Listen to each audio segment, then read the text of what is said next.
ফুটবলটা দিতে চাইবেন, অ্যাটাকিং থার্ডে ফেলেছেন কিন্তু ওখানে স্লাইডিং ট্যাকল থ্রো ইন নিজেদের হাতে হোসেন রাখতে পারলেন না, পাল্টা আক্রমণ সেখানে বল মারিয়েছিলেন নাম্বার 13 নানা। আফ্রিকান খেলোয়াড়দের অদ্ভুত ধরনের নামগুলো থাকে, নানা সেটারই একটা অংশ এবং ম্যাচের শুরু থেকে কিন্তু বেশ গতিময় আক্রমণ। তবে বেশ কয়েকজন বিদেশিকে নিয়ে নড়াইলের শেখাটি ফুটবল একাডেমি তারা কিন্তু এখনো পর্যন্ত তাদের আক্রমণটা দিতে পারেনি প্রতিপক্ষের দুর্গে। রাইট উইং ব্যাক টোকাদের সামনে বাড়িয়েছেন, সেখানে ছিলেন প্রণয়, মাঝ মাঠে নিয়ন্ত্রণ নেওয়ার চেষ্টা করছে। মিডফিল্ডটা খুব ইম্পর্টেন্ট একটা জায়গা, যেটাকে অনেকে বলেন রক্ত সঞ্চালক ফুটবলের। হোসেন চমৎকার দেওয়া নেওয়া নিজেদের মধ্য দিয়ে বিপ্লব, তবে এই মুহূর্তে সেন্ট্রাল ডিফেন্স নিজেদের অর্থে বল নিয়েছেন। রাব্বি একটু পেছনের দিকে গোলরক্ষক আরিফুল ইসলাম দিলেন ডান প্রান্তে।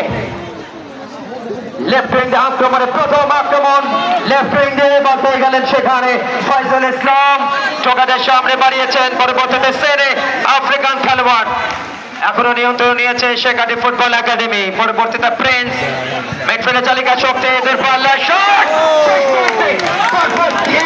যখন হলো বল যাচ্ছিল গোল পোস্টে সেখানে কিন্তু ফ্লিক করে বিনয় যাত্রায় বাজিয়ে দিয়েছেন গোলরক্ষক শাহ। প্রথম কর্নার ম্যাচে আনন্দের সরকার গাজীপুরের ছেলে, যে গাজীপুর থেকে অনেক প্রতিভাবান খেলোয়াড়ের বিকাশ ঘটেছে বাংলাদেশের জাতীয় অঙ্গনে।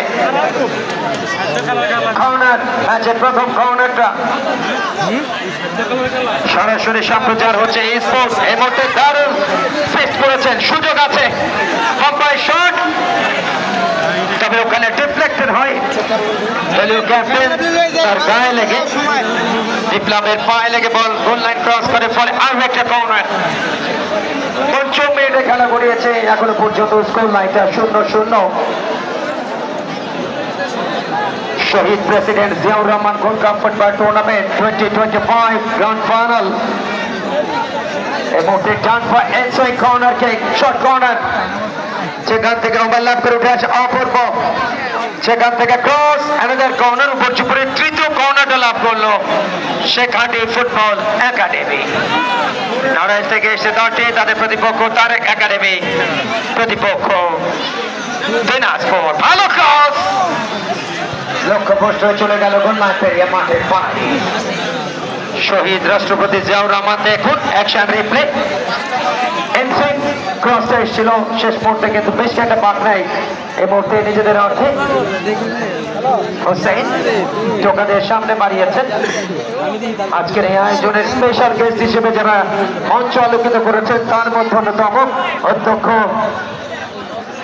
এম এ জলিল, সাবেক সাধারণ সম্পাদক ধামরাই উপজেলা বিএনপি জনাব মোহাম্মদ আবু তাহের মুকুট, সাবেক সাধারণ সম্পাদক ধামরাই পৌর বিএনপি জনাব মোহাম্মদ খন্দকার আয়ুব, সাবেক সিনিয়র সহসভাপতি ধামরাই উপজেলা বিএনপি জনাব মোহাম্মদ আনসার আলী, সাবেক সাধারণ সম্পাদক ধামরাই পৌর বিএনপি জনাব মোহাম্মদ হাজির লোকমান দেবন, সভাপতি ধামরাই উপজেলা শ্রমিক দল জনাব মোহাম্মদ আসিফুর রহমান খান মিলন, সাবেক সভাপতি ধামরাই উপজেলা যুব দল জনাব মোসাম্মদ সাবরে ইয়াসমিন আহ্বায়ক, ঢাকা জেলা জাতীয়তাবাদী মহিলা দল জনাব মোহাম্মদ এনায়েত হোসেন, সাবেক সহ সাধারণ সম্পাদক ঢাকা জেলা বিএনপি জনাব মোহাম্মদ অধ্যাপক আবুল কালাম আজাদ, সাবেক সাংগঠনিক সম্পাদক পেশাজীবী পরিষদ ঢাকা জেলা। এই মুহূর্তে নড়াইলের শেখাটি ফুটবল একাডেমির আক্রমণ, সপ্তম মিনিটে খেলা গড়িয়েছে, স্কোর লাইনটা 0-0 এবং সরাসরি সম্প্রচার দেখছেন ই স্পোর্টস। একই সাথে চারিপাড়া বারোবাড়িয়া যুবক সমিতি ফেসবুক পেজে দিলেন ডান প্রান্তে দলীয় ক্যাপ্টেন কৌশিক, ঠিক মতো দিতে পারলেন না, ওভারল্যাপ করে উঠে আসা রাইট ব্যাক, কিন্তু ওখানে স্লাইডিং ট্যাকল।